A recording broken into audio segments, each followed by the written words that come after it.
कि मुख्यमंत्री अंदर कुछ बोलते हैं, बाहर कुछ और बोलते हैं, और इनके मंत्रियों पर कोई विश्वास नहीं है। मंत्री सब अलग थलग है, एमएलए अलग थलग है। आपको क्या लगता है, आप 2 साल के कार्यकाल के बाद कर्मचारी क्या प्रदेश के सुखी हैं? कर्मचारी ही रीढ़ की हड्डी है, हिमाचल प्रदेश के, वही सरकार बनाती है। कॉन्स्टिट्यूंसी पे बल विधानसभा जो क्षेत्र है जी, उसमें कई ऐसे प्रोजेक्ट्स थे, कई ऐसे कार्य थे जो जयराम जी की पूर्व सरकार में प्रोजेक्ट्स आए थे। अगर उन पर क्या धरातल पे कार्य हुआ है? लेकिन मैं दाव से कहता हूँ, मेरी बल की जनता मेरी आवाज है, मैं उनकी आवाज हूँ। मैं उस यूनिवर्सिटी को जाने नहीं दूंगा, क्योंकि मेरे पास मेडिकल कॉलेज के साथ ही 200 बीघा लैंड है। ऐसा दुर्व्यवहार क्यों कि एक तरफ प्रोजेक्ट्स आ रहे हैं, सड़क मार्ग के लिए पैसा आ रहा है, और फिर कुछ इंडिविजुअल कॉन्स्टिट्यूएंसीज में उस चीज की इम्प्लीमेंटेशन नहीं हो रही? अपने चेतों को खुश करने के लिए सब कुछ दे रही है। आज के मुख्यमंत्री बोलते कुछ है, करते कुछ है, और यही है कि हम व्यवस्था पर बदले। ये कौन सा व्यवस्था पर तो मतलब कि जो स्कूल खोले गए थे, जो इंस्टीट्यूशन खोले गए थे, उनको बंद कर दिया। सर, बीते दिन 2 विधेयक पास हुए, एक लैंड एक्विजिशन के रिगार्डिंग था और दूसरा कर्मचारियों से संबंधित था। जो मेरे हिसाब से जो इन्होंने विधेयक पास किया है, ये मेरी समझ से परे है। मुझे नहीं पता कि ये जो लैंड का इशू था ये क्या था। नमस्कार जी, समाचार फर्स्ट टू द पॉइंट देख रहे हैं आप। मेरा नाम शिवांशु है और इस वक्त मेरे साथ बल विधायक इंदर सिंह गांधी जी मौजूद हैं। सर, सबसे पहले स्वागत है आपका। नमस्कार जी। सर, कैसा रहा ये सत्र और क्या कुछ भूमिका जो थी वो विपक्ष ने निभाई, और आपके द्वारा किन मुद्दों को पटल पे रखा? सबसे पहले तो मैं ये जो सत्र चला हुआ है, इसके लिए मेरा विधायक दल भी नाराज था कि 4 दिन का सत्र आज तक कहीं किसी क्षेत्र में नहीं हुआ है। और सत्र जो चलता था वो 1 हफ्ते के लिए या 10 दिन के चलता था शीतकालीन, लेकिन उन्होंने आनंद फालन में 4 दिन का रख दिया, जिसमें करोड़ों रुपए की राशि खर्च हुई है। मेरा मानना था कि जब विधायकों का घर शिमला में होते हैं और वहीं से इसको सत्र चला जाए तो करोड़ों रुपए की राशि बचनी थी। इस तरह भी सरकार बोलती है हमारा हालात ठीक नहीं है। जब हम पैसा मांगते हैं किसी सड़क या नाले के लिए तो पैसा नहीं है, लेकिन इस तरह के सत्र 3 दिन की चलाना, 4 दिन के लिए, वो वाजिब नहीं है। मेरा माननीय मुख्यमंत्री से निवेदन है, जो हमारे अध्यक्ष हैं विधानसभा के, उनसे भी निवेदन है आइंदा के लिए ऐसे सत्र ना चलाएं जो जिसमें किसी की बात न सुनी जाए। आज तक मैं 4 दिन का समय हो गया, मेरा एक भी क्वेश्चन लगा तो अंत में लगा। उसके बाद में शून्यकाल में क्वेश्चन उठाया जो मेरा महत्वपूर्ण क्वेश्चन था। मैं जनता को क्या जवाब देना है? तो इस तरह की बातें मिलने को आई या सुनने को आई या करने को आई, तो मुझे कहना है कि हमारे जो क्वेश्चन है जनता के हित के लिए होते हैं, और हित के साथ साथ जहाँ लोगों का बचाव होता है, चाहे वो नाले हैं, चाहे सड़कें हैं, चाहे खड्डे हैं, उन पे कोई सुनवाई नहीं हो रही है। लोगों के घर, मैं क्वाड मार्केट नई चौक की बात करूं, जो मेरा वहाँ डडौर है, वहाँ पिछली बार त्रासदी हुई और करोड़ों रुपए के नुकसान हुआ है, ये मैं मानता हूँ। लेकिन जो नुकसान हुआ है, जो इरोजन हुआ है, वो घर के साथ हो चुका है। मैंने 1 बार नहीं 2 बार क्वेश्चन लगाए, और माननीय मुख्यमंत्री और वर्तमान जो हमारे जल शक्ति मंत्री हैं, उप मुख्यमंत्री है, उनसे मिल चुका हूँ, और एनसी महोदय जो आईपीएच विभाग के, उनसे मिल चुका हूँ कि इन 20 घरों को खतरा बना हुआ है क्वाड मार्केट डोर में। इसके लिए आप प्रोटेक्शन वाल लगाया जाए, लेकिन कोई नहीं सुन जाए। कभी बोलते आप बीबीएमबी के पास जाओ, कभी बोलते हैं आईपीएच के पास। लोगों को तो दौड़ा रहे हैं, मुझे भी दौड़ा रहे हैं। मैं विधायक हूँ, चुनाव विधायक हूँ, और मेरे साथ ऐसे जातीय जनता के साथ क्या होगा? और इस तरह जिस तरह कर्मचारियों की बात कहूँ, मैं कर्मचारी नेता रहा हूँ। 1 साल नहीं, मैं 27 साल मैंने जल शक्ति विभाग में नौकरी की, और मैं जिला का अध्यक्ष भी रहा हूँ, प्रदेश का महामंत्री भी रहा हूँ। लेकिन जिस तरह आज कर्मचारियों के साथ धोखा हो रहा है, माननीय जो उप मुख्यमंत्री है या मुख्यमंत्री हैं या इनके नेता हैं जो दिल्ली से आते थे, उन्होंने कहा जो कॉन्ट्रैक्टर पे अध्यापक या कोई और कर्मचारी लगे थे, उनको डेट ऑफ ज्वाइनिंग से वरिष्ठता दी जाएगी या एसन्यूटी दी जाएगी। लेकिन कल उन्होंने विधेयक पास कर दिया, फिर किसी को ऐसी वरिष्ठता सूची नहीं दी जाएगी। ये क्या मजाक है? इन कर्मचारियों के साथ मजाक होना और उनके साथ सरकार बनाना, कर्मचारियों के बलबूते पर सरकार बनी है। आज कर्मचारियों का ये नहीं मिल रहा है। मैं कर्मचारी रहा हूँ, मैंने सेवानिवृत्ति ली है, मेरा ही जो एरिया नहीं मिला है तो दूसरों को क्या कहूँ मैं? लोग मुझे पूछते हैं कि गांधी जी आपने नेता रहे, कर्मचारी नेता रहे, आज विधायक हैं, किसको आपने पेंशनों को राशि दी, जैसे एरियर की या वर्तमान में कर्मचारी हैं, अधिकारी हैं, लेकिन ये सरकार लाजवाब है। उन्होंने विधेयक पास कर दिया कि किसी को भ्रष्टाचार सूची नहीं जाएगी, ना तो एरिया की बात कही है, मेरा कहना है। सर अब आते हैं कॉन्स्टिट्यूंसी पे। बल विधानसभा जो क्षेत्र है जी, उसमें कई ऐसे प्रोजेक्ट्स थे, कई ऐसे कार्य थे जो जयराम जी की पूर्व सरकार में प्रोजेक्ट्स आए थे। लगर उन पर क्या धरातल पे कार्य हुआ है और कितना बैकएंड मतलब इस गवर्नमेंट द्वारा किया जा रहा है, इस बारे में बताएं। मैंने शून्यकाल में अभी क्वेश्चन लगाया था कि मेरी जो मेडिकल यूनिवर्सिटी है जो 7 वर्षों से नेत चौक में चली है, उसकी जगह भवन के लिए हमने सिहोड़ी में स्थापित की थी।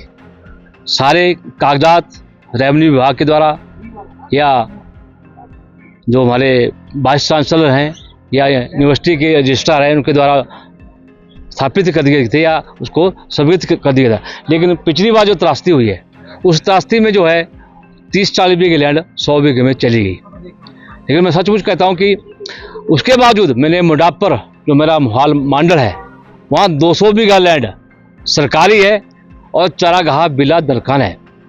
मैंने ये सारा खाका जो है माननीय स्वास्थ्य मंत्री, माननीय मुख्यमंत्री को बताया है और जो माननीय हमारे leader of opposition Jairam Thakur को बताया है, और जहाँ बदले की भावना को इसको सुंदर में तब्दीली किया जा रहा है। लेकिन मैं दावे से कहता हूँ, मेरी बल की जनता मेरी आवाज़ है, मैं उनकी आवाज़ हूँ।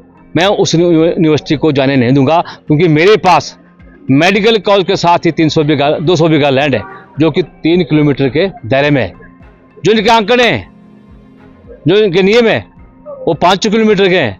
लेकिन आज सुंदर को 25 किलोमीटर दूर जो है उस मेडिकल यूनिवर्सिटी को भेजा जा रहा है, जबकि वो लैंड स्लाइडिंग है, वहाँ कोई भवन नहीं बन सकता है। सड़क नहीं बच पा रही है, वो धस रही है, तो भवन कहाँ बच पाएगा। तो मेरा कहना है जो मेडिकल यूनिवर्सिटी नेत चौक में अटल जी के नाम से है, उसको वहीं रखा जाए। और मुंडापुर में हमने 200 बीघा जमीन दी है, जिसके लिए हमारे रजिस्ट्रार मेडिकल यूनिवर्सिटी नेत चौक ने सर्वे किया है, एसटी महोदय ने सर्वे किया है, हमारे वाइस चांसलर जो है वहाँ के नेत चौक के उन्होंने सर्वे किया है, रेवेन्यू विभाग के सभी अधिकारी वहाँ के, मैं थी, वहाँ के स्थानीय पंचायत के प्रधान, उप प्रधान और भी जनता बहुत थी।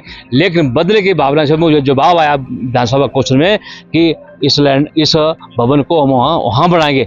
लेकिन मैं माननीय मुख्यमंत्री से फिर अनुरोध करता हूँ और स्वास्थ्य मंत्री से अनुरोध करता हूँ कि इस बात को आगे ना फैलाएं, जो हमने मांग रखी है उसी पर निर्धारित रहें, अन्यथा इसके कड़े परिणाम हो सकते हैं और दूषित परिणाम हो सकते हैं और लोग जो है सड़कों पर उतरेंगे। अगर मैं एक संदेश कर दूं तो लोग यहाँ पहुँच पाएंगे। लेकिन माननीय मुख्यमंत्री से पुनः विचार करें, क्योंकि बल में से उपयुक्त जगह कहीं नहीं है और सेंट्रल प्लेस है, वहाँ मेडिकल कॉलेज भी है और साथ साथ हमारे IIT भी है।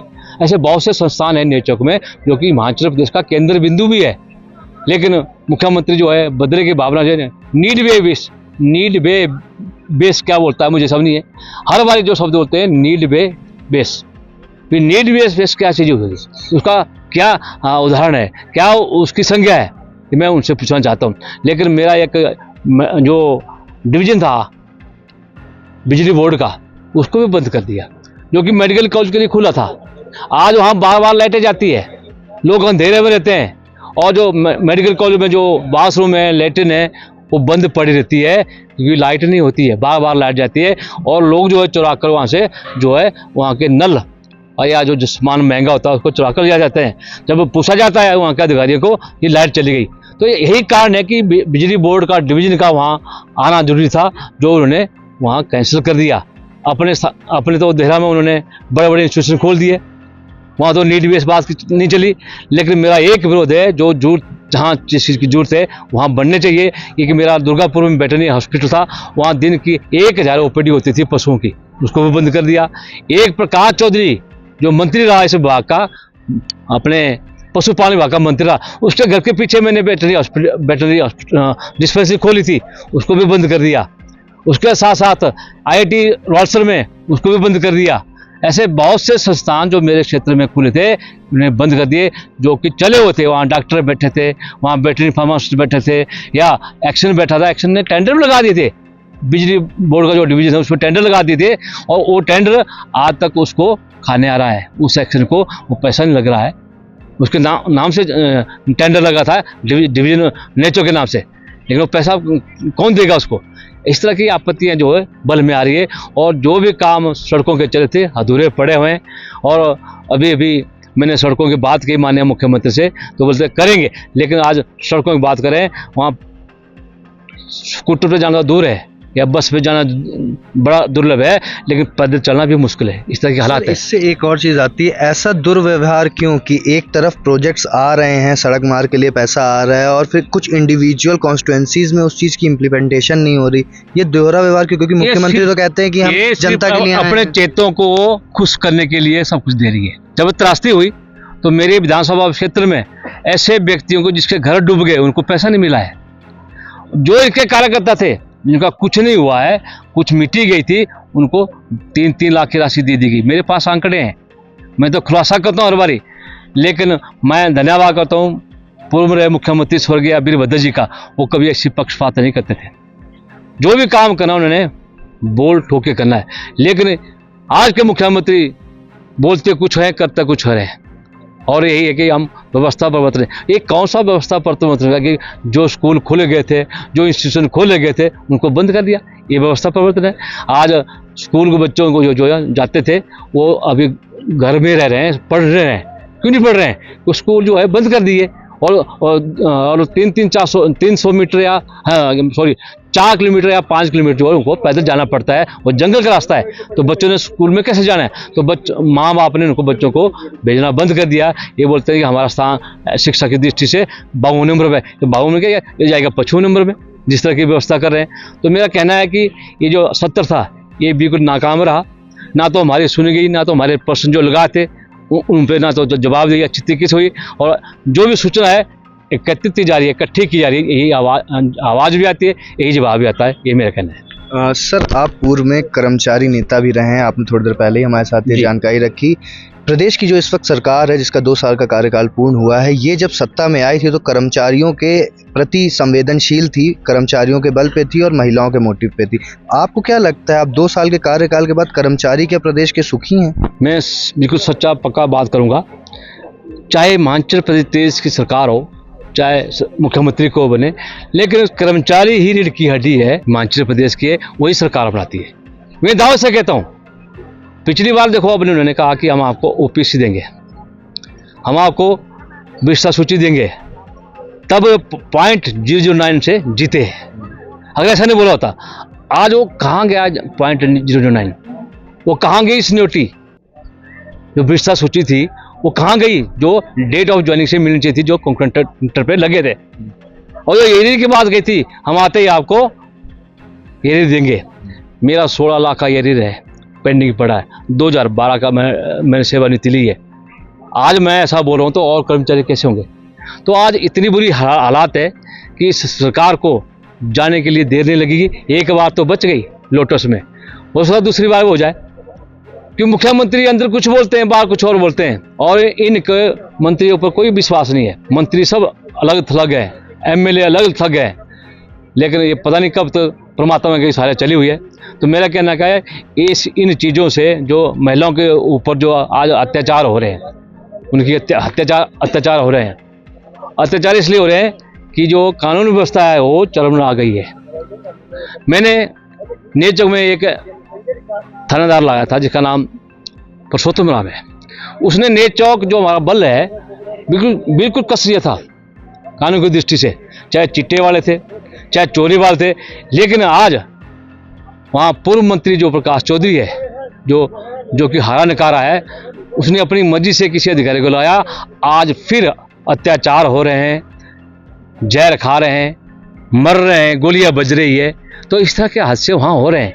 तो ऐसे व्यक्ति जो ईमानदार हो और भ्रष्टाचार को रोक लगाते हो या खनन को रोक लगाते हो, वो यहाँ मेरे बल में रह नहीं सकते हैं। ऐसा पूरे हिमाचल प्रदेश में इनको चोर बाजार से जो हफ्ता देता है वो अधिकारी इनको चाहिए, ऐसी मेरी मंशा है। क्योंकि बल में ऐसा हो रहा है, चाहे एक्शन की बात करूं, चाहे आईपीएच की बात है, चाहे पीडब्ल्यूडी की बात है, चाहे एग्रीकल्चर की बात है, चाहे दूसरे विभाग की बात है।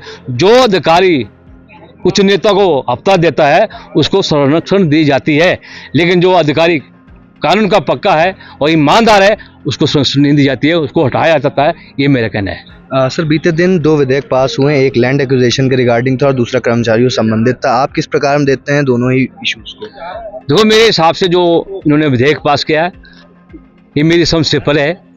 मुझे नहीं पता कि ये जो लैंड का इशू था ये क्या था, लेकिन हम उस संस्था के व्यक्ति हैं जो राधा स्वामी है, मैं राधा स्वामी हूँ, उस संस्था में जाता हूँ, लेकिन जो बात वहाँ कर दी गई है ये मुझे सर्वमान्य नहीं है। और मैं कहता हूँ कि इस पर पुनः विचार की जाए, सब कमेटी बना जाए और उस पर जो है गहन विचार करके जो निर्णय लिया जाए, ये मेरा कहना है। चलिए सर, बहुत बहुत धन्यवाद अपना समय लेने के लिए। Thank you. ओके। तो इस वक्त मेरे साथ बल विधानसभा क्षेत्र के विधायक इंदर सिंह गांधी जी मौजूद थे। इन्होंने अपना वक्तव्य हमारे सामने रखा। आपको ये चर्चा कैसे लगी कमेंट बॉक्स के माध्यम से हमें बताएं। तब तक के लिए धन्यवाद।